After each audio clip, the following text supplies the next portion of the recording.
As promised in our last Woman's Word, I shared that I was going to speak about holy and holy today. Those are homonyms. They sound the same, but they mean different things. Holy, Holy, has three connotations, three built-in meanings. To be holy means to be set apart, meaning that you're not a part of the common group anymore. You're pulled out of the common group and you're set apart into another group. For example, you can be holy unto your husband because you were once, to your husband, you were a common woman.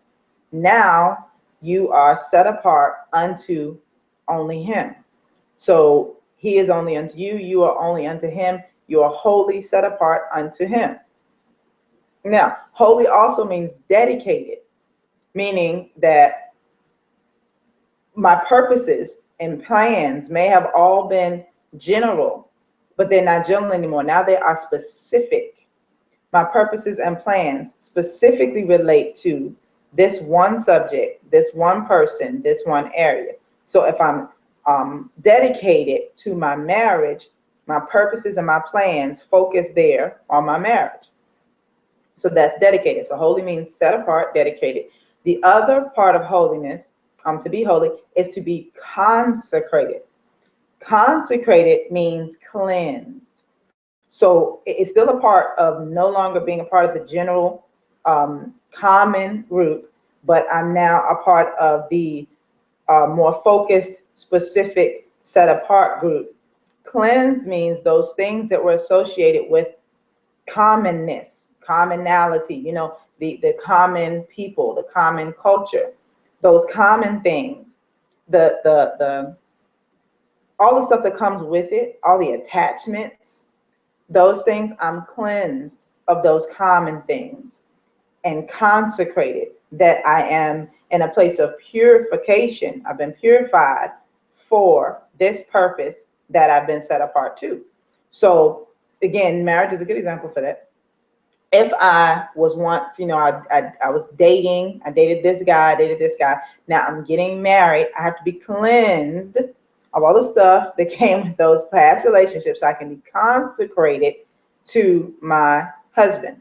That the baggage that came with that relationship, the attachments that came with that relationship, sometimes the gifts, get rid of all that stuff that came with that relationship, those things are taken away from me. They're pulled away from me. All of those are severed, the phone numbers, the attachments, the little black book, the places we went, all that stuff. I'm cleansing myself of all of that so that I can focus myself completely on this one man who I'm giving myself to for the rest of our lives, as long as we both shall live.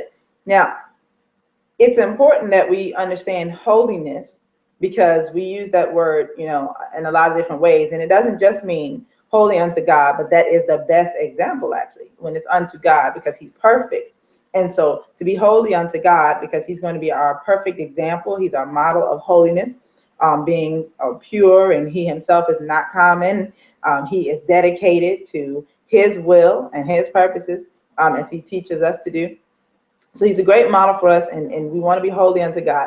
But there are other things that he pulls us out from and makes us holy unto as well. And it's always our choice. Holiness is a choice. I choose to be set apart from the world and worldliness and to be holy unto God. I choose not my will, but his will. So I'm going to put down my dreams and visions and goals that I might be dedicated to God's will and purposes. I choose not to be defiled by the things of this world, but to be transformed by the renewing of my mind, so that I might be focused on the things of the world that is to come, and those things that are above, those things that are lovely, those things that are praiseworthy. So that's what holiness constitutes in various arenas, with God, with marriage, and in other arenas. If you're holy as a mother, meaning you've been pulled out of that whole single woman arena. You're no longer a part of the, women who do whatever they want to do. Their time is their time. No, you're dedicated to raising your children. You are set apart from women who don't have children, because now your life is completely different. It doesn't relate to that life anymore. And as a mom, I'm telling you, you have to be purified from some stuff, because whatever is in you is going to be in your kids. whatever you do, your kids are going to do. So you do have to be cleansed of the things that you did in the world that are not appropriate for them. So now you're watching G-rated movies only. You're talking the baby talk to everybody, even adults, because it's how you talk to your kids. I mean, you really get to a place where you do have to be changed in order to be a good mother, because whatever you do, whatever you say, those things will be reflected in your children, and they'll say it in front of everybody. So you got to change your language, your habits and behaviors. You got to be more consistent, because children need a consistent schedule. So all these things that are true even in other arenas. With a new career, if you want to start a business, you got to dedicate yourself to that. You can no longer be undisciplined, or go out every weekend with your friends who work a 9 to 5, because you're going to have to work weekends. If you're trying to build your business, you're going to have to work it regularly. You're going to be pushing it and burning the midnight oil. You're not going to get off, at the time when everybody else gets off and do happy hour, punch a time clock. No, you're trying to build something. So you got to be dedicated to that. You got to cleanse your mind of mentalities of lack, and cleanse your mind of things that just don't help you succeed in a business world. You got to stop looking for people to do things for you, and you got to make stuff happen. So you got to be cleansed as well. You got to be set apart from those who are employees and become the employer. I mean, I'm telling you, everything changes. And this word holiness doesn't just apply to our relationship with God. It applies to so many areas of life. And if I'm not willing to be holy unto something, then I'm not going to be good at it, successful at it, because it does include being set apart, dedicated, and cleansed, that I might be focused and do a really good job and be successful at what it is I'm trying to do. So holiness is essential, but there's a key element to being holy. If I'm going to be holy unto something, meaning I'm giving my focus, my attention unto that, really that is all I'm about in that area of life. When you get married, the rest of your life doesn't stop, but everything else romantic stops. You know what I mean? Your area of romance is dedicated to your marriage. You understand what I mean? So it's not that the rest of your life stop, but when you are holy in an area, everything else that competes with that in that area of life, that goes away. Now, in order to really be holy in anything, dedicated, set apart, cleansed, and ready to do it, to really commit to it, you have to give yourself wholly to it. Now that's a different holy. That's WHOLLY, and that comes from the word whole. We talked about that in the last woman's word, whole and holes, like when there's a hole in your soul. That was the last woman's word. If you didn't watch it, it's on my Facebook page, Markita Smith and Newport News. But to be holy and really focused on something, I have to give myself wholly, which means completely, whole, completely. If I don't give myself completely unto that to which I have been set apart, then what's going to happen is I'm going to be pulled right back to that which I came out of. Marriage, let's give that example again. Let's go right there. If I don't give myself wholly to my husband, the ex-boyfriend, the one that got away, the dude at my job, whatever, will be able to get my attention, because there's a part of me that I'm not given over here. And it'll be that part that he'll attract, not the part that my husband gets. Maybe I cook or clean, I'm home, whatever, I laugh at his jokes, but the part that I'm not giving to my husband, that's the part that's going to be drawn back to what I just came out of, back to the area from whence I had been set apart. So I have to recognize that in myself, and I got to look for the parts that are not surrendered. I got to give those parts so that they can be fully dedicated, so I can be wholly committed to this to which I am now holy. Same thing with our kids. If I don't wholly to being a mom, the areas that I push my children out of is the areas where they're going to lack. They're not going to be developed in those areas. They're not going to be whole in those areas. They're not going to be mature. They're not going to grow in those areas. Like, let's say, for example, and this happens a lot among believers, maybe I really love music, but now that I'm serving God, I don't know how to express that love of music and still be holy, HOLY. So I kind of try to cut that part out of my life. But my kids are me. They love music. And so now I'm trying to shut down something that is innately in them, something that I'm trying to shut down in myself, because I don't know how to do it in this new life that God has given me. And I want to stifling them because I haven't given myself wholly to mothering them And clearly I haven't given myself wholly to God. I didn't give my music to God. I tried to shut it down instead of giving it to God and letting him minister to me and through me, that music can continue to be a part of my life, just in a way that blesses me and that blesses the people around me. And so wholly giving ourselves is so important to being holy. If there's an area that we hold back or an area that we suppress, that's going to be the biggest problem. We hold back stuff all the time. I'm not going to give you this. I'm not putting that out there. I'm not putting that out there. I'm going to guard myself.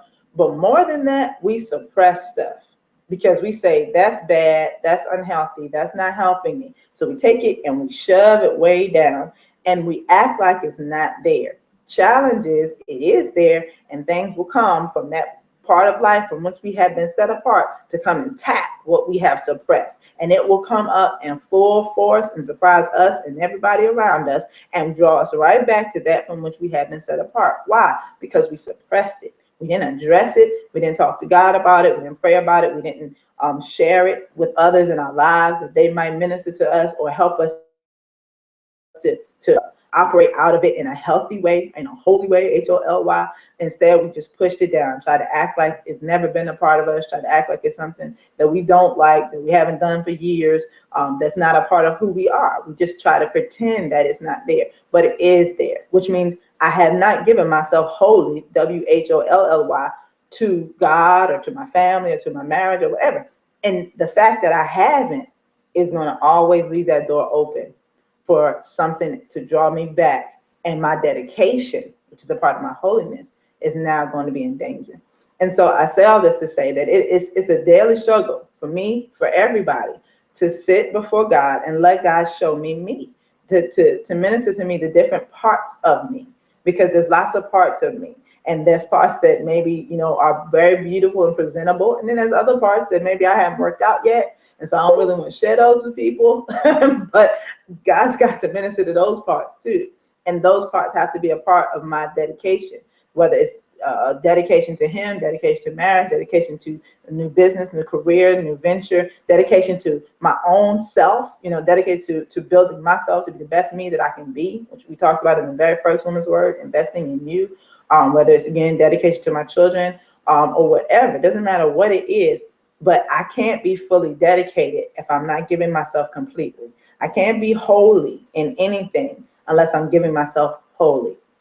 W-H-O-L-L-Y. I have to give myself completely to do that. And so I want you to ponder on that and pray about it in your time with God. Meditate on it when you're thinking about yourself and you're journaling, and, especially when you're in a good, serene environment, it's quiet, maybe outside, stuff like that. Like I'm gonna finally go running again today. I was supposed to go yesterday, but I didn't go yesterday, so I'm gonna go today. That's a nice serene environment for me, and so I get a chance to think on stuff like this, the stuff I'm talking to you about. That's a good time to really just think about you and the fullness of who you are. What's in you? What is innate to your character? What's a part of your history and background? What do you like? What don't you like? See, those things are really important. The more time we spend getting to know ourselves, the more honest we can be in our relationships with others and our relationship with God, the more dedicated we can be to those things that we really want to commit to, those things we want to be holy unto, whether it's holy unto God, holy unto marriage, holy unto family, holy unto career, business, education, self-improvement. Doesn't matter. I can't give myself completely unless I've really dealt with completely who am I? What comprises me? If I can't answer that question, I can't give myself completely. Now, if I can't give myself wholly, W-H-O-L-L-Y, I will never be holy unto it, set apart, cleansed, and dedicated to whatever it is that I really want to commit myself to. I really won't be able to. I'll be unstable. I'll be flaky. I'll be wishy-washy. I will let people down and I will hurt people because I will say I'm dedicated, but I won't be dedicated because only a piece of me will be dedicated, not all of who I am. You want to commit all of yourself. And when you commit all of yourself, that means people are going to see all of you. And sometimes we're afraid for people to see all of us because they might reject us. I prefer people to see all of me. I try to present it right up front. And if you're offended, you don't like it, then that's fine. We won't be in a relationship. It saves you time, saves me time, and we're able to move on because there's lots of different types of people in the world. God is going to connect us with people who can appreciate the fullness of us. But I've got to know fully who I am. And I've got to be able to share that in the right environments with the right people, especially if I'm trying to be dedicated to a purpose with them. I'm trying to be holy unto some purpose with them, or holy unto God. If I want to be holy unto God, I got to share all of me with him.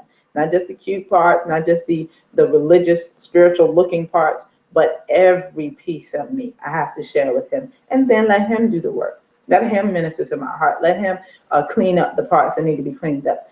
All I have to do is present myself for consecration. He is the one who cleanses me, who prepares me, who takes out the things that need to come out, and encourages the things that need to be built up. He's the one who does that. That's his job. I just have to be honest and completely surrender myself. So I hope that blessed you.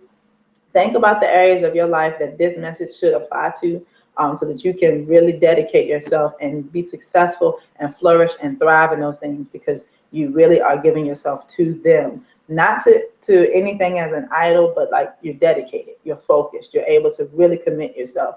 And then you will succeed. You will do very well. Anything you commit yourself to is going to flourish. It may take a while, but it's going to flourish. It's going to succeed. You be blessed, and I'll talk to you soon.